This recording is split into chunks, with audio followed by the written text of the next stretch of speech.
everyone, welcome to our first episode of Randoms. I am Evelyn, and let me quickly use a presenter's favorite. I am so excited to be here. On this show, I teach you beautiful people something random just so you can add a little knowledge to your bank of knowledge. So when you're having conversations, you sound really smart. I know you're already smart. And then I also teach you about a random list, and then I get off your face.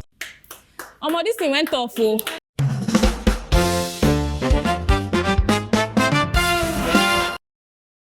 On today's episode, I want to let you in on something about gas that you probably did not know, and that is the fact that it has no smell.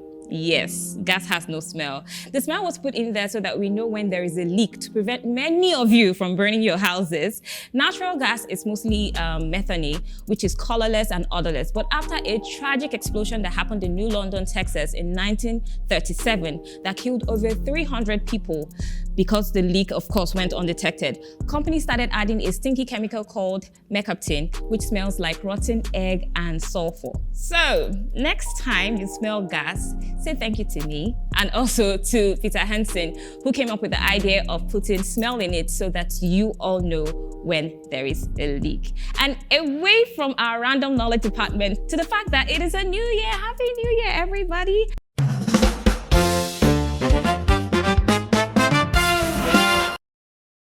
On today's episode, I want to let you in on something about gas that you probably did not know, and that is the fact that it has no smell. Yes, gas has no smell. The smell was put in there so that we know when there is a leak to prevent many of you from burning your houses. Natural gas is mostly methane, which is colorless and odorless. But after a tragic explosion that happened in New London, Texas in 1937 that killed over 300 people because the leak, of course, went undetected, companies started adding a stinky chemical called mercaptan, which smells like rotten egg and sulfur. So next time you smell gas, say thank you to me and also to Peter Hansen, who came up with the idea of putting smell in it so that you all know when there is a leak. And away from our random knowledge department to the fact that it is a new year. Happy New Year, everybody. Today, we're going to be doing a very wonderful list, and I know that this might annoy some people, but we have to talk about it. We're going to be talking about the things that I believe that you should have left in 2025, because a lot of you came into this new year with your bad character, which is not all right. So let us do this list and let us see those of you that will have to drop something, or maybe those of you that would have to add something. Number one, you see that attitude of telling everybody that you're cutting off Dick, Tom, and Harry, and you're also going to stop smoking, you're going to stop drinking, you're going to stop doing that. Only a few weeks later, we see you with that same person on your status saying, my ride or die. Or we see you at the club puffing, smoking and everything. Listen, we're not saying that you should not carry your bad attitude, but you see the challenge, the announcement that you make on social media. Because the moment you say it, we are all rooting for you. We are all ready to make sure that, oh, this person turns a new leaf. But no, you're not able to do it. How about we do this year? If you want to make changes, make it silently and then bring the congratulations to social media. So all we're doing on social media is celebrating you instead of announcing something that you know that you would naturally not do. So can we agree that in 2026 we are going to stop announcing, but we'll bring our congratulations on social media? Have we agreed? Yes. All right. Number two, those of you who are always saying, I can never smell. No matter how much I sweat, I still smell good. I smell like strawberries. I like to announce to you that you stink like a skunk. This year, get Roll-On. Please, get antiperspirant. You smell when you walk past. And listen, it's not just only about not smelling. It's great when you walk past and people are like, what are you wearing? You're smelling really good. This year, let's try as much as possible to help each other. We are trying to make this world a better place. Let it begin with you. Don't walk around smelling like onions. We don't want to smell that. So as much as possible, diet, very important. Hygiene, very important. And please do well to use this. Very, very important. Away from that one to number three, fake influencing. I know you need the money, influencers, but how about you do this for us? If that perfume isn't nice, say it's not nice. If that food is not nice, say it's not nice. Do you know that a lot of people actually watch out for what you're influencing before they make a purchase?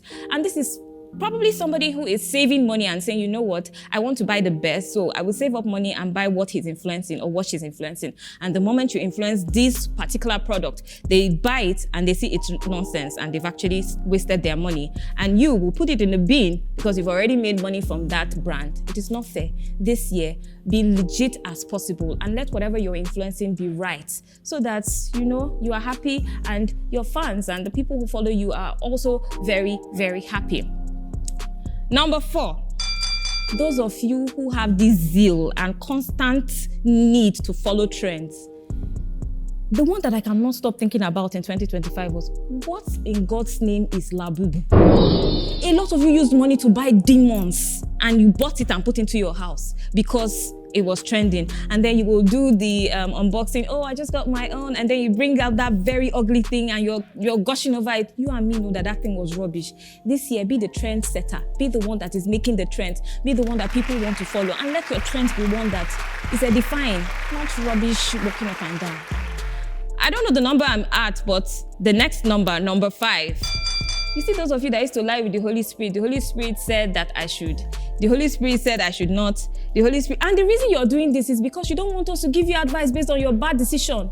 You know that the moment we hear the Holy Spirit said, we're like, let's leave her or let's leave him because let's not stop what the Holy Spirit is doing in their life. I know some of you will be looking at me right now and you're like, Evelyn, really, sometimes the Holy Spirit, the people I'm talking to, they know themselves. If you want to make your bad decisions this year, do it with your full chest. If you know the Holy Spirit did not tell you, just say you want to do this thing. And if it flops, let's know where it's coming from. It's not when you lie with the Holy Spirit and it flops, and then we begin to say, okay, is it that the Holy Spirit is now a liar or something? Stop that this year. Don't do that. My next point, those of you that will not allow us hear word on social media, this year you need to borrow chest. If you don't want to do something, say no. If they break your heart, break their head. If you are angry with somebody, meet the person and tell the person. This year on social media, all we want to see is things that inspire us, not when you think they are the best thing for you and then they are not. And this, that you are constantly fighting one person or the other on social media. This year, please stop it. If you have problems with somebody, go and meet them. The whole world doesn't have to know about it. Let's try as much as possible to inspire each other. Let's look at your status and we're saying how to make money in 2026. We are sat. We are ready for all of that. But you see all those drama of this, that, he hurt me, she hurt me, I have friends that are this, friends that are that. Very, very unnecessary. And I do hope that with these few points of mine, we have agreed that 2026 is going to be a year where we are positive and we are working well together. No more drama, no more this, no more that. And for my final point today, this year, let's try as much as possible not to procrastinate. But you know what? I will talk about that on my next episode because you have seen me too much on today's episode. Thank you all so much for joining me. I will be seeing you again next time. Please do well to like, share, comment, and tell your friends about it. Let us all help each other this year by making sure that we share the positivity, we share love, and generally live a very good life. I'll see you again in my next episode. My name is Evelyn. Bye for now.